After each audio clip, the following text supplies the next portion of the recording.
آج ہم اردو کے قواعد میں خط کے حوالے سے بات کریں گے کہ اردو میں خط لکھنے کا صحیح طریقہ کیا ہے۔ خط لکھنے کا ہم طریقہ سیکھیں گے، خط نویسی کیا ہوتی ہے اور اس کا استعمال کیوں کیا جاتا ہے۔ خط کو نامہ مکتوب بھی کہتے ہیں۔ لکھنے والے کاتب اور جو خط لکھ رہا ہو اسے مکتوب نگار، اور جسے خط لکھا جا رہا ہوتا ہے اسے مکتوب بیلی کہتے ہیں۔ چونکہ موجودہ زمانے میں مکتوب نگاری کا انداز تو بدل چکا ہے، جو کہ انٹرنیٹ کی وجہ سے بہت محدود ہو گیا ہے، پھر بھی خطوط نویسی کا مطلب ہم سمجھتے ہیں کہ کہ بات کو سیدھے اور سادہ انداز میں مختصر طریقے سے بیان کرنے خط کی خوبی ہوتا ہے۔ ہم اسی آسان اور جدید انداز کو اپنائیں گے اور اس کی اب ہم اقسام دیکھ لیتے ہیں۔ خط کی 3 اقسام ہوتی ہیں۔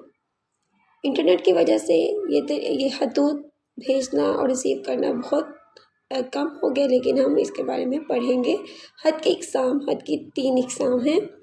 خط کی کون سی اقسام ہیں؟ 3 اقسام ہیں: نجی خطوط، سرکاری خطوط اور کاروباری خطوط۔ ان خطوط کو اپنی نوعیت کے حساب سے تحریر کیا جاتا ہے۔ نجی خطوط ذاتی بھی ہو سکتے ہیں۔ ایسے خطوط جو دوستوں کو، رشتہ داروں کو لکھے جاتے ہیں، جن میں ذاتی، نجی، گھریلو قسم کی اور راز والی باتیں ہم کہہ سکتے ہیں، تو یہ نجی خطوط کہلاتے ہیں۔ اب کاروباری خطوط ہوتے ہیں جو کاروباری حضرات لکھتے ہیں۔ سرکاری خطوط وہ ہوتے ہیں جو کہ دفتری خطوط ہوتے ہیں، اور وہ خطوط درخواستیں بھی ہو سکتی ہیں، ملازمت کے حوالے سے بھی لکھی جا سکتی ہیں، اور افسر کو اس کے محکمے سے متعلق مسئلے کے بارے میں بھی لکھی جا سکتی ہیں۔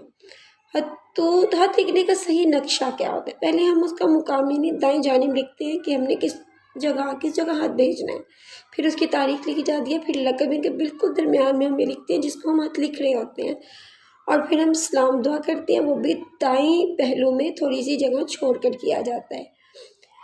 تو اس طریقے کو آپ نے یاد رکھنا ہے کہ لکھنا۔ اب اسکول میں جو ہم کلاس کے لیے لکھ رہے ہوتے ہیں وہ کمرہ جماعت لکھا جاتا ہے۔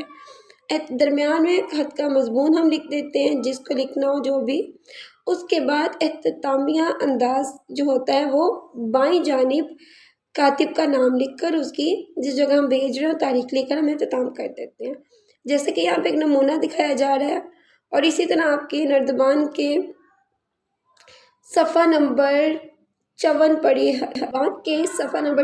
پر آپ کو چھوٹے بھائی کو وقت کی پابندی کے فوائد اور وقت ضائع نہ کرنے کے نقصانات کے بارے میں بتانا ہے، تو یہ خطوط آپ نے اپنی کتاب کے نردبان کی صفحہ نمبر 54 پر ہی مکمل کرنا ہے۔ اس کی تصویر میں آپ کو بھیج رہی ہوں، اس کو آپ لکھیں، اس کے بعد اس کو یاد کریں اور اس کی پریکٹس کریں۔ شکریہ۔